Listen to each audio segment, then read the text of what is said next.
Di tengah kebutuhan dunia akan energi terbarukan, energi listrik menjadi primadona untuk menggantikan energi fosil dalam menjadi inovasi bahan bakar kendaraan. Indonesia seperti mendapatkan semua keuntungan yang dibutuhkan dunia untuk itu, karena nikel adalah bahan baku utama yang paling banyak dicari di dunia untuk membuat baterai. Ibaratnya baterai adalah bahan baku utama untuk penggerak mobil listrik dan nikel adalah bahan baku utama untuk pembuatan baterai. Jika ditarik secara tidak langsung, karena Indonesia adalah negara dengan produksi dan cadangan terbesar nikel dunia, maka Indonesia seharusnya dapat meraup banyak keuntungan atas keadaan ini.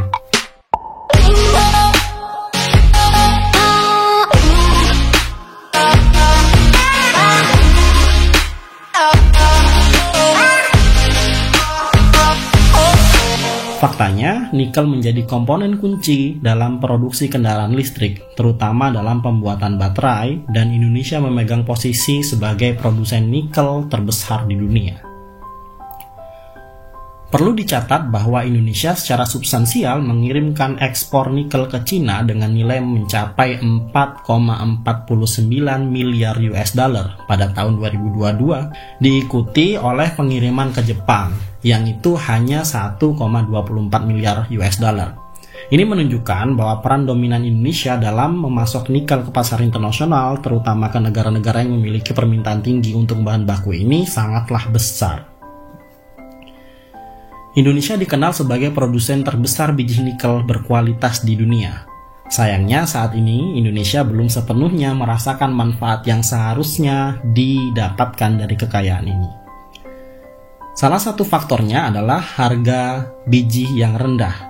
Dengan keuntungan produksi yang besar dan kebutuhan dunia akan nikel, Indonesia berusaha untuk membuat negara lain membayar mahal atas kebutuhan tersebut dengan melakukan pemberhentian terhadap ekspor bahan baku nikel. Kemudian mulai melakukan praktek hilirisasi seperti yang disebutkan oleh Presiden Indonesia.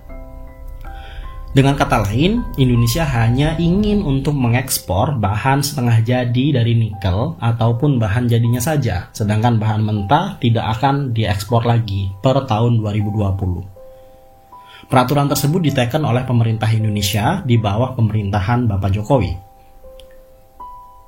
Dengan kata lain, Indonesia berusaha untuk meraup keuntungan lebih besar dari sektor ini dengan melebarkan strateginya melalui komunikasi dengan negara cadangan nikel kedua terbesar, yaitu Australia. Aliansi antara Indonesia dan Australia sangatlah strategis. Kenapa? Karena adanya ketidakpastian geopolitik yang meningkat, terutama akibat persaingan Amerika dan Cina. Dengan adanya aliansi Australia dan Indonesia sebenarnya berdampak pada dua hal, yaitu kerjasama Indonesia dengan China dan juga kerjasama Australia dengan Amerika Serikat. Namun hal tersebut menjadi sangat menguntungkan bagi Indonesia. Mengapa? Karena itu dapat membuktikan dan juga dapat memberikan posisi bahwa Indonesia tidak hanya melakukan bandwagon terhadap Cina. Indonesia pada akhirnya bisa menjadi salah satu pemain global. Begitu juga dengan Australia yang selama ini terlalu berkomplot dengan Amerika Serikat. Dalam konteks ini, Amerika Serikat yang berusaha mengurangi ketergantungannya pada Cina berkomitmen untuk menciptakan rantai pasok alternatif dengan mitra terpercaya. Seperti yang aku bilang tadi, Australia muncul sebagai pemain kunci dalam strategi Amerika Serikat yang juga berpotensi memberikan manfaat pada mitraan dengan Indonesia. Kerjasama ini sejalan dengan arah kebijakan terbaru kedua negara, yaitu melalui strategi critical mineral yang dimiliki keduanya.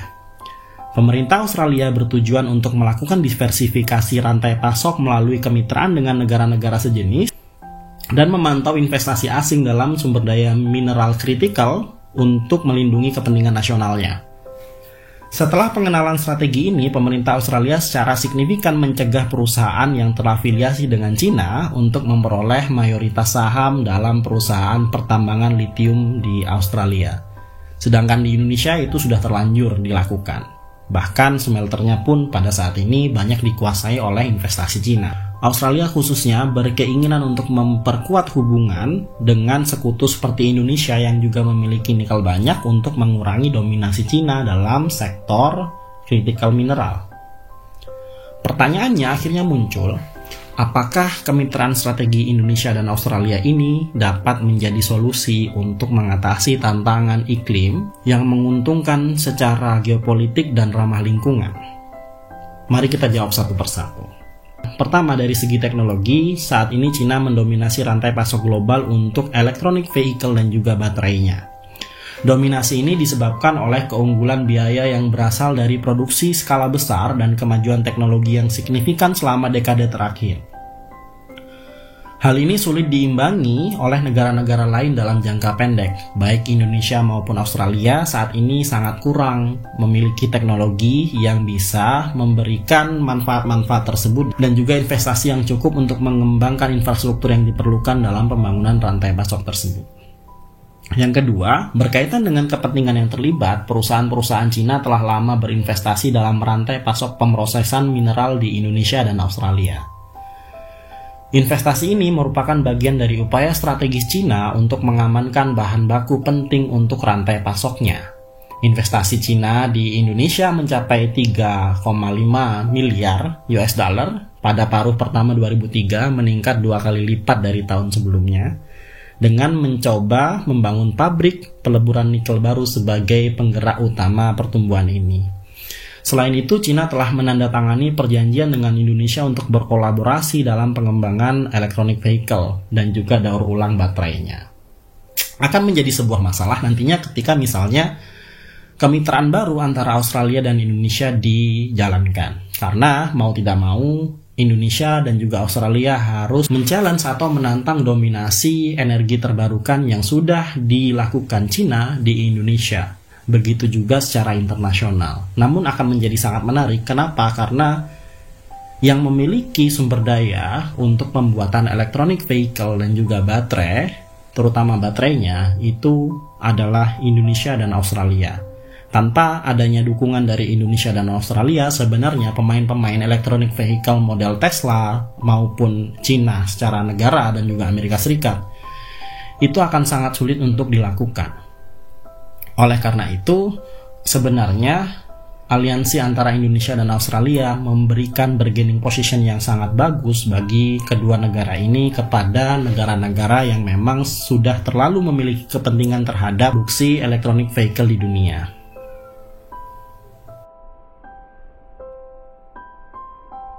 Di Australia, Cina telah mengakuisisi saham dalam berbagai tambang dan perusahaan yang terlibat dalam produksi mineral.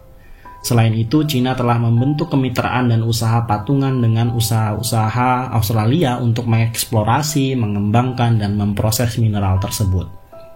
Jadi, sebenarnya investasi Cina juga sudah masuk secara masif di Australia. Ketiga, ukuran pasar memiliki peran penting. Cina menjadi produsen, konsumen, dan eksportir terbesar di dunia untuk mineral kritis seperti litium, nikel, kobalt, dan logam lainnya. Hal ini sebenarnya menarik. Kenapa? Karena banyak dari yang saya sebutkan tadi itu sebenarnya dimiliki oleh Indonesia dan Australia. Jika kedua negara ini melakukan aliansi terhadap pasar global dan menentukan rate-nya sendiri, sebenarnya sangat menarik. Kenapa? Karena ini berarti menentang dominasi global, yaitu Amerika Serikat dan juga Cina.